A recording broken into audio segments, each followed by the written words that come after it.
Friends, welcome to my YouTube channel Chaudhary coaching 7200 में आपका स्वागत है। ये हिंदी की क्लास है और ये यूपी टेट, एसटेट और सी टेट के लिए स्पेशली। बाकी जहाँ भी ये कंपटीशन के लिए यहाँ से टॉपिक आते हैं वो उन सभी के लिए ये बेनिफिशियल क्लास है। आप सभी इस क्लास को ज़रूर देखें। आज का हमारा टॉपिक है कारक। तो चलिए स्टार्ट करते हैं। कारक क्या होते हैं? शब्द के जिस रूप से संज्ञा व सर्वनाम का क्रिया तथा वाक्यों के दूसरे शब्दों के साथ संबंध का बोध होता है, संबंध का बोध, उसे हम क्या कहते हैं? कारक कहते हैं। ठीक है। जैसे चिड़िया पेड़ पर बैठी है, चिड़िया पेड़ पर बैठी है। लड़की ने गाना गाया। आई बात समझ में? लड़की ने गाना गाया। अब यहाँ से क्वेश्चन आपसे नहीं पूछे जाते हैं, ये सिर्फ समझाने के लिए डेफिनेशन है का कारक होता क्या है। ठीक है। अब क्वेश्चन आते हैं कहाँ से? ऐसे कारक के प्रकार। अब यहाँ से आपको क्वेश्चन देखने को मिलेंगे, यहाँ से आपको ध्यान से समझना है। कारक के प्रकार। कारक कितने प्रकार के होते हैं? 8 प्रकार के। कितने प्रकार के होते हैं? 8 प्रकार के। एक तरफ दिया हुआ है आपका कारक का नाम और एक तरफ आपके विभक्ति चिन्ह या प्रसर्ग। इसको क्या कहते हैं? विभक्ति चिन्ह भी कहते हैं या प्रसर्ग भी कहते हैं, जिससे हम, ये ऐसे शब्द है जिन शब्दों से हम कारक को पहचानते हैं।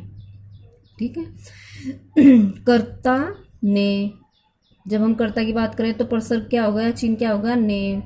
कर्म को कर्ण से द्वारा, संप्रदान को या के लिए, अपादान से अलग या पृथक होने के लिए, संबंध का के की रा रे री, अधिकरण में पर, संबोधन अरे हैं अरे रे आदि।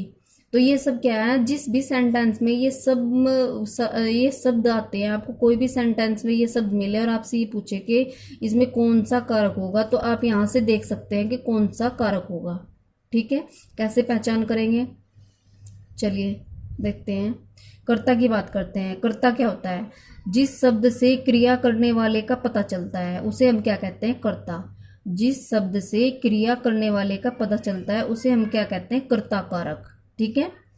जैसे माताजी ने खाना बनाया। माताजी क्या है? यहाँ करता है, तो माताजी ने क्या बनाया? खाना बनाया। अगर आपसे पूछे कि इसमें कौन सा कारक है, तो कर्ता कारक है। माताजी ने खाना बनाया। सविता खेल रही है। सविता क्या कर रही है? खेल रही है। सविता के द्वारा खेला जा रहा है। ये एक नोट है कि ने प्रसर्ग का, यानी कि ने चिन्ह का जो प्रयोग होगा, प्रसर्ग या चिन्ह का प्रयोग केवल भूतकाल में सकर्मक क्रिया होने पर ही किया जाता है। जैसे माताजी ने खाना बनाया, यानी कि माताजी खाना बना चुकी है, इसका मतलब ये है। तो ये कौन सा हुआ? भूतकाल में सकर्मक क्रिया है। माताजी ने खाना बनाया। और ये जो है ये आपका वर्तमान काल है। सविता खेल रही है, तो यहाँ पर भी क्या होगा? आपका कर्ता दिया हुआ है, तो ये कर्ता कारक होगा। कुछ सेंटेंस ऐसे दिए होते हैं जहाँ पर हम पहचान नहीं पाते, वो कंफ्यूज वाले होते हैं, तो इसलिए मैं बता रही हूँ कि प्रसर्ग ने का जो प्रसर्ग का प्रयोग होगा वो केवल भूतकाल में सकर्मक क्रिया होने पर ही किया जाता है, कर्म कारक। वाक्य में जब क्रिया का फल कर्ता पर न पड़कर वाक्य की अन्य संज्ञाओं पर पड़ता है तो उस संज्ञा को कर्मकारक कहते हैं। इसका चिन्ह को होता है। जैसे श्याम ने राधा को पेड़ से फूल तोड़कर दिया। तो श्याम ने राधा को, यहाँ पर करता है, तो राधा को किससे? पेड़ से। तो ये क्या हुआ? राधा को दिया, तो राधा क्या हुआ? यहाँ पर राधा को कर्मकारक। पूनम ने राधा को पत्र लिखा, तो राधा को क्या हुआ? आपका कर्म कारक। तो कौन सा कारक हुआ इसमें? कर्म कारक। अब बात करते हैं कर्ण कारक की। माध्यम या साधन। क्रिया को करने में कर्ता जिस साधन का प्रयोग करता है उसे कर्ण कारक कहते हैं। इसका चिन्ह है से या द्वारा। नौकरानी ने झाड़ू से सफाई की। किसके द्वारा सफाई की? नौकरानी ने झाड़ू से। रमन ब्रुश से चित्र बनाता है। किससे बनाता है? ब्रुश से। तो कौन सा कारक हुआ? कर्ण कारक। छात्रों द्वारा गरीबों को सहायता प्रदान की गई। किसके द्वारा? छात्रों के द्वारा। तो कौन सा कारक हुआ? कर्ण कारक। आगे देखते हैं संप्रदान। संप्रदान, वाक्य में कर्ता जिसके लिए कुछ कार्य करता है या जिसे कुछ देता है वह संप्रदान कारक कहलाता है। इसका चिन्ह को, वह के लिए, को या वह के लिए। जैसे राधा अमित के लिए चावल बनाकर लाई। किसके लिए? अमित के लिए। तो क्या हुआ? के लिए दिया हुआ है तो ये हुआ संप्रदान। सविता ने सवित्री को झूला झुलाया। को दिया हुआ है तो कौन सा कारक हुआ? संप्रदान कारक। आगे देख, आप एक चीज याद रखना, संप्रदान और कर्म कारक में अंतर क्या होता है। कर्म कारक के को से इस बात का ज्ञान होता है कि क्रिया किसके लिए की गई है, और संप्रदान कारक के को से कर्ता द्वारा कुछ देने या उपकार के भाव का बोध होता है। ठीक है, आप इस चीज को कहीं नोट कर लेना इससे, और बार बार इस चीज को रिपीट करना, आपको ये एग्जाम टाइम में याद रहेगा। चलिए अब देखते हैं अपादान। अपादान शब्द का अर्थ है अलग होना। जिस शब्द से अलग होने का भाव प्रकट हो उसे अपादान कारक कहते हैं। क्या कहते हैं उसे? अपादान कारक। इसका चिन्ह होता है से, अलग होना। पेड़ से फल गिरा, तो से दिया हुआ है तो ये कौन सा कारक हुआ? अपादान कारक। राम ने बैग से किताब निकाली, किससे अलग की है किताब? बैग से, तो से क्या हुआ? अपादान कारक। मैं उम्मीद करती हूँ कि यहाँ पर आपको समझ आ रही होगी ये सब चीजें। आगे देखते हैं।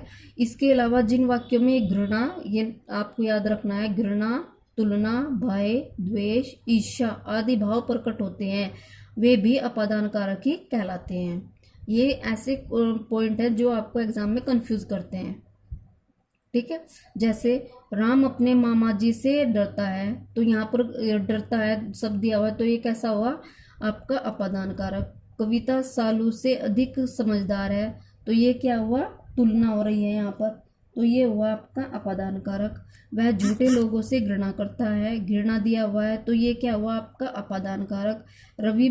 रवि सोहन से ईर्ष्या करता है, तो ये भी आपका क्या हुआ? अपादान कारक। चलिए आगे देखते हैं। संबंध कारक, ऐसे संज्ञा या सर्वनाम शब्द जो वाक्य में आए, किसी दूसरे संज्ञा या सर्वनाम शब्द से संबंध प्रकट करे उसे संबंध कारक कहते हैं। इसका चिन्ह क्या होता है? का, की, के, रा, री, रे आदि हैं। जैसे वह अमन की माताजी है, की दिया हुआ है किसकी? अमन की। रमन आंसू का बड़ा भाई है, का दिया हुआ है तो रमन आंसू का बड़ा भाई है, की, का, ये क्या होती है? इसकी पहचान होती है। आगे देखते हैं अधिकरण। संज्ञा के जिस रूप से क्रिया के स्थान और होने के समय आदि का पता चलता है, स्थान और होने के समय आदि का पता चलता है, उससे अधिकरण कारक कहते हैं। इसका चिन्ह क्या होता है? पर। जैसे बिल्ली मेज पर बैठी है, किस पर बैठी है? मेज पर, तो पर क्या हुआ? अधिकरण। बालक जमीन पर बैठा है, तो पर क्या हुआ? अधिकरण। ठीक है, आगे देखते हैं संबोधन। संबोधन कारक, संज्ञा के जिस रूप से किसी को पुकारने के संकेत का बोध होता है, किसी को पुकारने के संकेत का बोध होता है, उससे संबोधन कारक कहते हैं। इसका चिन्ह होता है या इसका चिन्ह या प्रसर्ग बोलते हैं इसको, चिन्ह या प्रसर्ग होता है हे, अरे आदि। जैसे वाह, हम मैच जीत गए, रमेश बाहर आओ, यानी कि ये क्या है? ये संबोधन चिन्ह है। जहाँ पर जिस सेंटेंस में संबोधन चिन्ह लगे हुए होते हैं वहाँ पर क्या होता है? आपका संबोधन कारक। ठीक है, यहाँ तक आपको समझ आया होगा। वीडियो पसंद आए तो लाइक, शेयर और सब्सक्राइब करें।